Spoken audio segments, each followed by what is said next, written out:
बिस्मिल्लाहिर्रहमानिर्रहीम।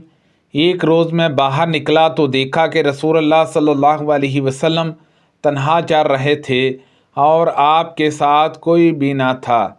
अबू ज़र रज़ी अल्लाह अन्हु कहते हैं कि उससे मैं समझा कि अन हज़रत सल्लल्लाहु अलैहि वसल्लम इससे पसंद नहीं फरमाएंगे कि आपके साथ उस वक़्त कोई रहे, इसीलिए मैं चाँद के साए में अन हज़रत सल्लल्लाहु अलैहि वसल्लम के पीछे पीछे चलने लगा। उसके बाद आप मुड़े तो मुझे देखा और दरियाफ्त फरमाया, कौन है? मैंने अर्ज़ किया, अबू ज़र, अल्लाह मुझे आप पर कुर्बान करे। आप सल्लल्लाहु अलैहि वसल्लम ने फरमाया, अबू ज़र जहाँ आओ। बयान किया कि फिर मैं थोड़ी देर तक आपके साथ चलता रहा। उसके बाद आपने फरमाया कि जो लोग दुनिया में ज़्यादा मालो दौलत जमा किए हुए हैं, क़यामत के दिन वही खसारे में होंगे, सवाए उनके जिन्हें अल्लाह ताला ने माल दिया हो और उन्होंने उसे दाएं बाएं आगे पीछे खर्च किया हो और उसे भले कामों में लगाया हो। अबू ज़र रज़ी अल्लाह अन्हु ने बयान किया कि फिर थोड़ी देर तक मैं आपके साथ चलता रहा। आप सल्लल्लाहु अलैहि वसल्लम ने फरमाया कि जहाँ बैठ जाओ। अन हज़रत सल्लल्लाहु अलैहि वसल्लम ने मुझे एक हमार ज़मीन पर बैठा दिया जिसके चारों तरफ पत्थर थे और फरमाया कि जहाँ उस वक़्त तक बैठे रहो जब तक मैं तुम्हारे पास लौट के ना आऊँ। फिर आप पथरीली ज़मीन की तरफ चले गए और नज़रों से उजल हो गए। आप वहाँ रहे और देर तक वहीं रहे। फिर मैंने आपसे सुना आप ये कहते हुए तशरीफ़ ला रहे थे, चाहे चोरी हो जाए चाहे ज़िना किया हो। अबू ज़र कहती हैं कि जब अन हज़रत सल्लल्लाहु अलैहि वसल्लम तशरीफ़ लाए तो मुझसे सब्र नहीं हो सका और मैंने अर्ज़ किया, ऐ अल्लाह के नबी, अल्लाह आप पर मुझे कुर्बान करे। इस पथरीली ज़मीन के किनारे आप किससे बातें कर रहे थे? मैंने तो किसी दूसरे को आपसे बात करते नहीं देखा। अन हज़रत सल्लल्लाहु अलैहि वसल्लम ने फरमाया कि जे जिब्राईल अलैहिस्सलाम थे, पथरीली ज़मीन हिरा के किनारे वो मुझसे मिले और कहा कि अपनी उम्मत को खुशखबरी सुना दो कि जो भी इस हाल में मरेगा कि अल्लाह के साथ किसी चीज़ को शरीक ना ठहराता हो तो वो जन्नत में जाएगा। सुबहान अल्लाहि अज़्ज़ वजल। मैंने अर्ज़ किया, ऐ जिब्राईल, ख्वाह उसने चोरी की हो और ज़ना किया हो? उन्होंने कहा कि हाँ। मैंने फिर अर्ज़ किया, ख्वाह उसने चोरी की हो ज़ना किया हो? जिब्राईल अलैहिस्सलाम ने कहा, हाँ, ख्वाह उसने शराब ही पी हो। नज़र ने बयान किया कि हमें शुबा ने खबर दी, कहा हमसे हबीब बिन अबी साबत, हमाश और अब्दुल अजीज बिन राफे ने बयान किया। उनसे ज़ैद बिन वाब ने इसी तरह बयान किया। सुबहान अल्लाहि अज़्ज़ वजल। हज़रत इमाम बुखारी रहमतुल्लाह अलैह ने कहा, अबू साले ने जो इसी बाब में अबू दरदा से रवायत की है वही मुनक़ता है। अबू साले ने अबू दरदा से नहीं सुना और सही नहीं है। हमने ये बयान कर दिया ताकि इस हदीस का हाल मालूम हो जाए।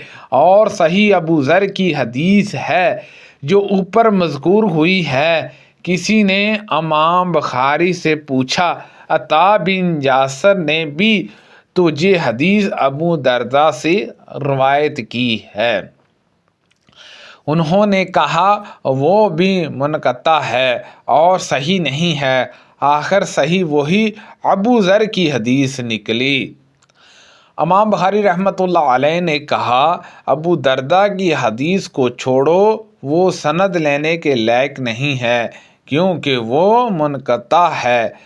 इमाम बुखारी ने कहा कि अबू ज़र की हदीस का मतलब ये है कि मरते वक़्त आदमी ला इलाहा इल्लल्लाह कहे और तौहीद पर ख़ात्मा हो तो वो एक ना एक दिन ज़रूर जन्नत में जाएगा, ख्वाह कितना ही गुनाहगार हो। بعض نسخوں میں جی ہے حاذا تبا وقال لا الہ الا اللہ انت الموت، یعنی ابو ذر کی حدیث اس شخص کے بارے میں ہے جو گناہ سے توبہ کرے اور مرتے وقت لا الہ الا اللہ کہے۔ نبی کریم صلی اللہ علیہ وسلم نے فرمایا امیری یہ نہیں کہ سامان زیادہ ہو، بلکہ امیری یہ ہے کہ دل غنی ہو۔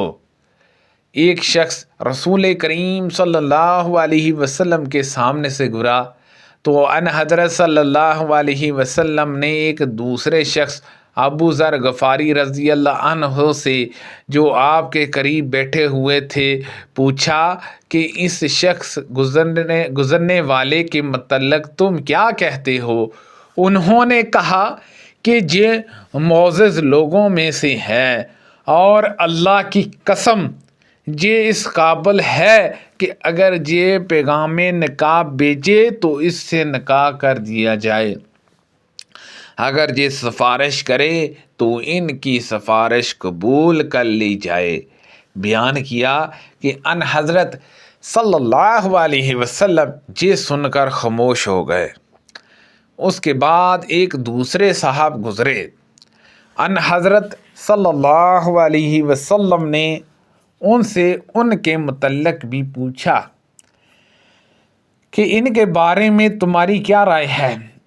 انہوں نے کہا یا رسول اللہ صلی اللہ علیہ وسلم، یہ صاحب مسلمانوں کے غریب طبقے سے ہے اور یہ ایسے ہیں کہ اگر یہ نکاح کا پیغام بھیجیں تو ان کا نکاح نہ کیا جائے، اگر یہ کسی کی سفارش کرے تو ان کی سفارش قبول نہ کی جائے، اور اگر کچھ کہیں تو ان کی بات نہ سنی جائے۔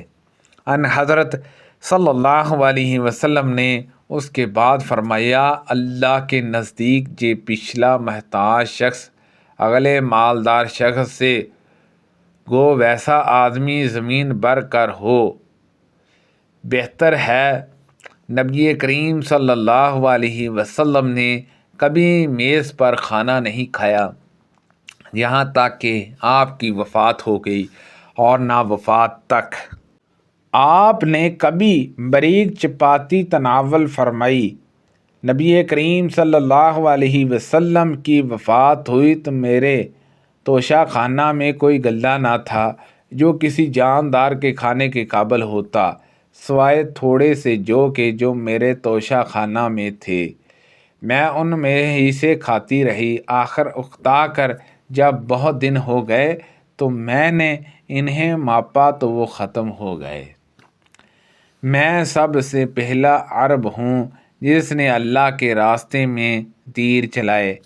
ہم نے اس حال میں وقت گزارا ہے کہ جہاد کر رہے ہیں اور ہمارے پاس کھانے کی کوئی چیز حبلہ کے پتوں اور اس بلبل کے سوا کھانے کے لیے نہیں تھی، اور بکری کی مینگنوں کی طرح ہم پخانا کیا کرتے تھے۔ اب یہ بنو سعد کے لوگ مجھ کو سلام سکھلا کر درست کرنا چاہتے ہیں، پھر تو میں بالکل بد نصیب ٹھہرا اور میرا سارا کیا کرایہ اخترا گیا۔ حضرت نبی کریم صلی اللہ علیہ وسلم کے گھرانے نے اگر کبھی ایک دن میں 2 مرتبہ کھانا کھایا ہو تو ضرور اس میں ایک وقت صرف کھجوریں ہوتی تھی۔ سبحان اللہ عز و جل۔ اللہ پاک سے دعا ہے کہ اللہ پاک ان حدیثوں پر عمل کرنے کی توفیق عطا فرمائے۔ کو پڑھنے میں غلطی کوتاہی ہو گئی ہو اللہ پاک معاف فرمائے۔ اللہ پاک صدقہ جاریہ سے زیادہ لوگوں تک شیئر کرنے کی توفیق عطا فرمائے۔ آمین بجاہ النبی الامین صلی اللہ علیہ وسلم۔